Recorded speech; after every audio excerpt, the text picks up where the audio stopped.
Juanra, ¿te importa? Juanra, perfecto. Pictet, que es una referencia a la hora de invertir en sectoriales, en temáticas,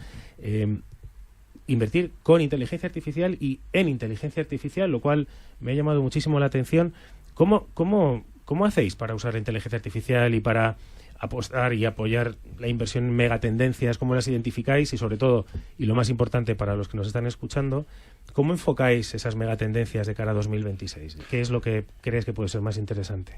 Pues muy buenas tardes. Lo primero, después de esta presentación que has sacado, en el caso mío, hasta mis sensibilidades más profundas con el Racing de Santander, darte las gracias a ti en lo personal, Gabriel, a Orienta, y sobre todo el darnos la oportunidad a Pictet Asset Management de compartir programa con Agustín y con Iberdrola.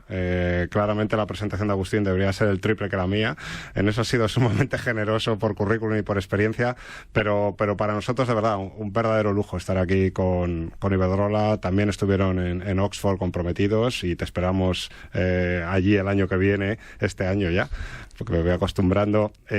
para trabajar juntos en temas de sostenibilidad, pero son temas de innovación, es temas de transición energética, es de verdad aplicar pragmatismo y sentido común a nuestra sociedad de la manera más transversal posible. Respecto a tu pregunta, para que nos entienda todo el mundo, a mí a veces me preocupa, y saco un poco ahí el sesgo profesor, que cuando se habla de invertir en inteligencia artificial lo estamos generalizando tanto que se nos ha ido a veces la cabeza. Inteligencia artificial pues es innovación tecnológica y son matemáticas. Y si a uno le preguntaran, ¿inviertes en matemáticas?, lo lógico que hay que añadir es ¿en qué y para qué? Cuando invertimos desde Pictet Asset Management en todo lo que tiene que ver con inteligencia artificial, se separa mucho todo lo que tiene que ver con robotización o nuevos procesos de industrialización, una industrialización extraordinariamente más tecnológica de lo que se nos puede venir a la cabeza, de lo que es inversión en inteligencia artificial para todo lo que sería digitalización, ese punto de conexión entre lo orgánico y lo biológico y lo digital, que cada vez es una línea más fina, y cómo todo eso va a ir derivando hacia una nueva experiencia, hacia una nueva manera de relacionarnos, hacia lo que podría ser el Web 3, y con toque hasta un punto peliculero, todo lo que tiene que ver con metaverso. Y en tercer lugar, todo lo que tiene que ver con ciberseguridad y todas las derivadas que implica el movernos en un ecosistema puramente digital. Y luego hay otra rama que es completamente distinta, que es un poco lo que decías, de una cosa es cuando yo invierto en inteligencia artificial y otra es cuando voy a invertir en compañías, para lo cual necesito quitar los sesgos, las emociones, necesito concentrarme en lo que es puramente idiosincrático y entender que lo que de verdad es trascendente en el medio plazo, y ya que tenemos aquí a Iberdrola, pues qué mejor ejemplo, es centrar en todo lo bien que está haciendo la compañía, entendiendo que en algunos momentos, pues si hay que invertir en Estados Unidos tenemos lo que tenemos, si hay que afrontar nuevas inversiones de CAPEX, pues también tenemos esa sensibilidad a los tipos de interés, pero que eso no nos despiste de lo que es importante, de lo que es trascendente, y analizar y utilizar todos los modelos económicos fundamentales en esa parte de lo que es idiosincrático, de lo que es propio, de lo que controlas, y para eso necesitas una estratosférica capacidad de computación. O sea, para que todo el mundo lo entienda, y los que nos estén escuchando, los más sofisticados, me estoy refiriendo a riesgos factoriales, me estoy refiriendo a sesgos emocionales, pero para los que no estén metidos en finanzas, o sea, yo me llamo Juan Ramón Caridad García, ¿vale? Y por ser Caridad y por ser García tengo mis sesgos y mis formas de ser. Si estuviera aquí mi hermana, infinitamente más atractiva y más completa que yo, pues también es Caridad García. Si quitamos lo que es Caridad y lo que es García y nos centramos en lo que es idiosincrático de cada uno, pues entenderíamos muy bien las diferencias de los dos, aunque tenemos muchísimas cosas en común por ser hermanos en términos de educación y comportamiento. Eso es lo que la IA de verdad aporta a los mercados financieros, eso es lo que permite batir a los ETFs, a los índices de gestión pasiva, y es probablemente una de las grandes áreas de innovación que veremos que se populariza mucho más en los próximos años.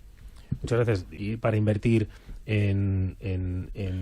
esto, sabiendo que vosotros tenéis un fondo que se llama Pictet Clean Energy, que probablemente reciba gran parte de las estrategias que vosotros tenéis, pero ¿cómo las desagregarías? ¿O qué crees que es que es lo que tenemos que tener en cuenta a la hora de enfocar las carteras hacia la inversión en energía? Lo comentaba Agustín y creo que es importante enmarcar o al menos dejar muy claro que por supuesto hay que intentar cuidar y respetar el planeta, pero aquí además lo que tenemos encima de la mesa es una oportunidad con enorme potencial de rentabilidad. ¿Vale? O sea, incluso para aquellos que no tengan esa sensibilidad medioambiental, los procesos de reindustrialización de Occidente y la implicación que tiene esto a nivel de electrificación y lo que significa pasar de entrenar inteligencia artificial a empezar a desplegarla y a usarla, que exige que tengas que tenerla localmente, que ya no lo puedo yo entrenar en cualquier parte del planeta, sino que tengo que hacerlo y ejecutarlo aquí, tiene una ramificación que en términos, y lo comentabas un poco en tu presentación,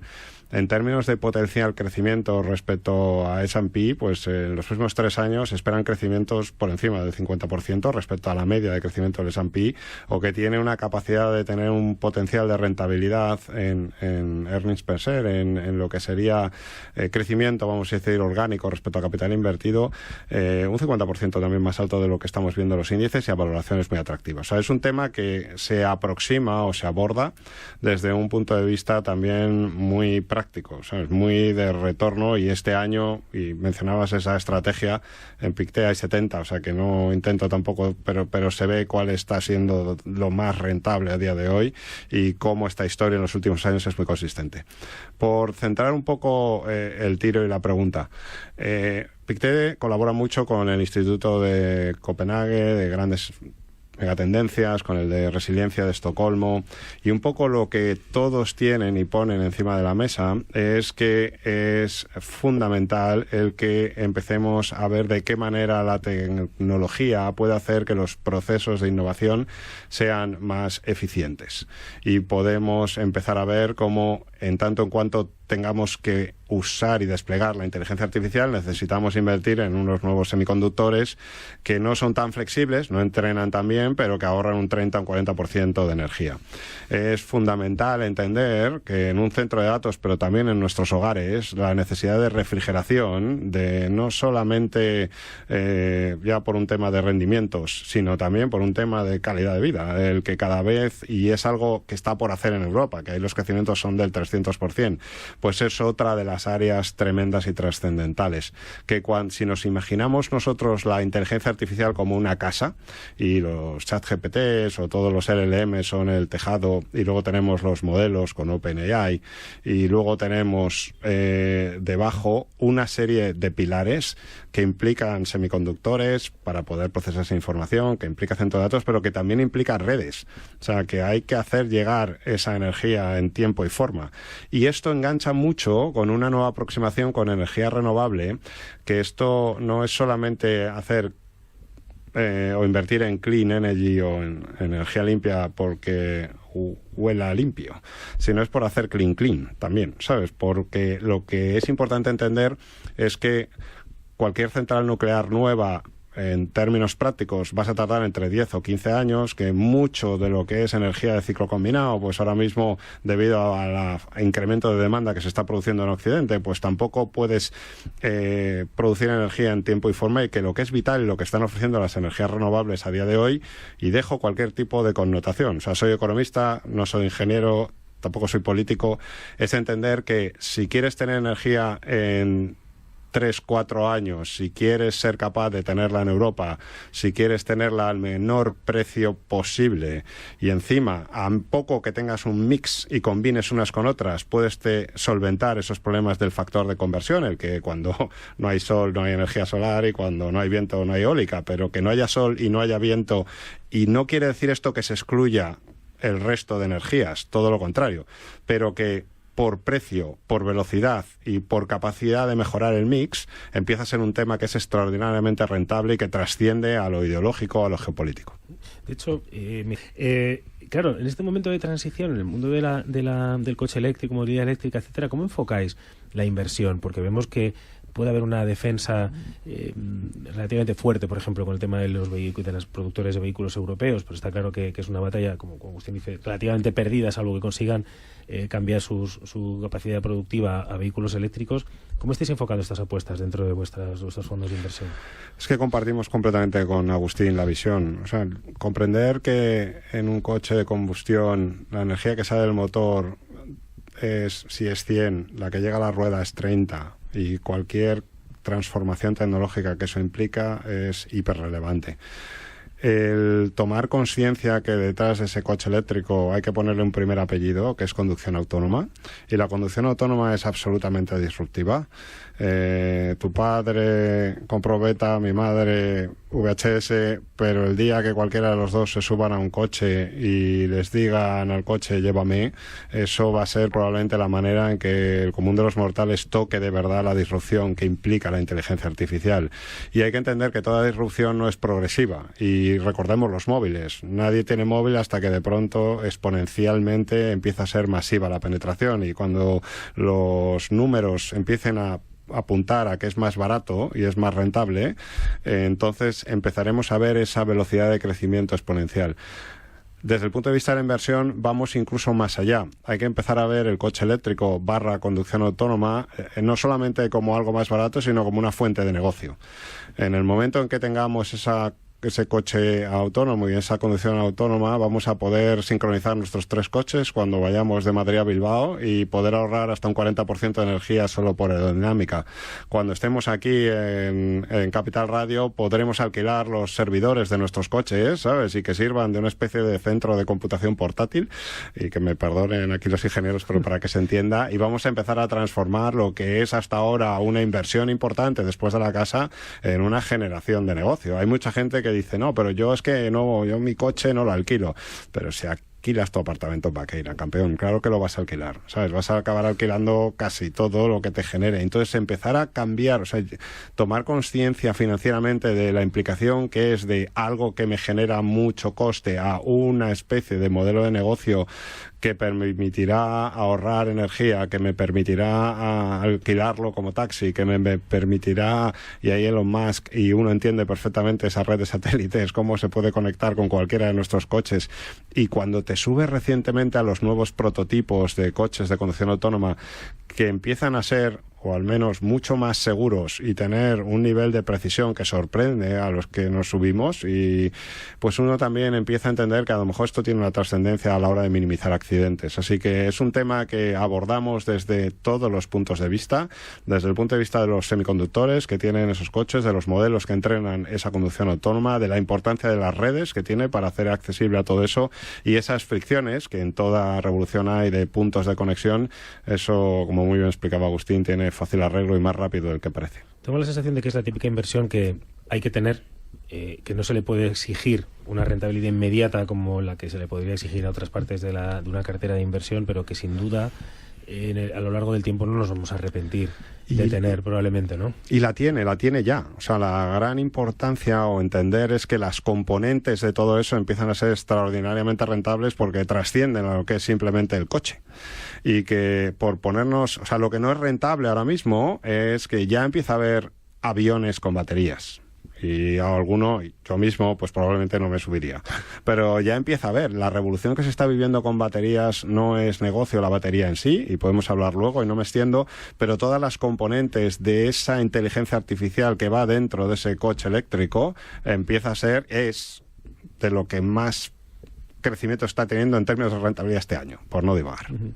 Hemos hablado de claro, energía, materias primas, me sale lo siguiente, ¿no? Hemos hablado de semiconductores, que podemos hablar en materia de tierras raras, etcétera. No sé cómo consideráis eso, pero sobre todo me interesa saber vuestra opinión, la de Pictet Asset Management, a la hora de hablar de uranio, de petróleo, de no sé cómo lo ves y sobre todo cómo lo estáis enfocando. El potencial de crecimiento de inversiones, como lo que hablamos antes de los nuevos semiconductores, los chips ASICs o los sistemas de refrigeración, son enormemente más puros y manejables que lo que es la inversión en materia prima, que independientemente de lo que haga la materia prima, tienes los costes de almacenamiento, tienes los tipos de interés, tienes otros porcentajes, el convenience yield, tienes otros tecnicismos que hacen más complejo. Y sobre todo, yo creo que por simplificar tu pregunta, hablamos de coche eléctrico. Si se cumplen todas las expectativas de coche eléctrico en el mundo, y es verdad que el coche eléctrico consume litio, ¿cuánto litio se consumiría? Pues apenas el 3% de todo el litio del planeta. Y cuando se acabe el litio, pues se harán con sodio esas baterías. Con lo cual, no es una inversión directa que justifique. lo que estamos viviendo como para movilizar o invertir en materia prima desde un punto de vista que rentabilidad-riesgo aporte a las carteras. Muy bien, muchas gracias. Juanra, cógete la máquina del tiempo, vete, no sé, 5 o 10 años y cuéntame de la mano de Pictet Asset Management, que seguro que te ayudan, y cuéntame qué has visto que te preocupa y qué podemos hacer para que no nos preocupe. Que cuando hablemos de inversión en inteligencia artificial no generalicemos, distingamos cuáles son inversiones que están movidas por flujos de caja reales y beneficios tangibles, y que separemos eso de todo lo que tiene que ver con cualquier tipo de estrategia de inversión que se apalanque, se financie o busque negocios que a día de hoy pues no generan esos ingresos, y que los números negros, o sea, la posibilidad de ganar dinero ni está ni se le espera. Y creo que también es muy importante que no nos olvidemos que aunque las inflaciones ahora mismo están bajas, que en cualquier momento tanto los precios como los tipos de interés pues son variables que en temas de transición y en general de imposible, que no va a ser tan imposible, sabiendo que vosotros también tenéis equipos buenos. ¿Qué es lo que va a funcionar a nivel sectorial? ¿Qué tenemos que tener en mente desde el punto de vista tuyo y de Pictet Asset Management para invertir nuestras carteras y orientarlas hacia el futuro? Te iba a decir que si podía cambiar de imposible a altamente probable, porque cuando se habla de transición energética hay que entender que si invierto ahora en transición, tengo energía barata mañana, y esto implica que escenarios de tipos de interés estables o a la baja son una máquina de generar rentabilidad y retorno hoy. Pero por irme a algo que cueste más visualizar, de los sectores, de las estrategias que peor lo están haciendo ahora, es todo lo que tiene que ver con consumo de bienes de lujo. Todo lo que tenga que ver con consumo de valor añadido. Entender que esas compañías generan mucho flujo de caja, que eso es un tema que se ha ignorado pero que va a empezar a tener mucho valor, lo que llamamos calidad. Y que además son compañías que trasladan muy bien a precios, incrementos de precios, y que son la mejor manera y más barata de tener exposición a donde hay mucho crecimiento ahora, que son los países emergentes. Pues si volvemos aquí dentro de 5 años, invertir en fondos que se especialicen en marcas premium o marcas de lujo puede ser una de las grandes sorpresas de los patitos feos que a 5 años sean grandes cisnes. Qué bien, tomamos nota.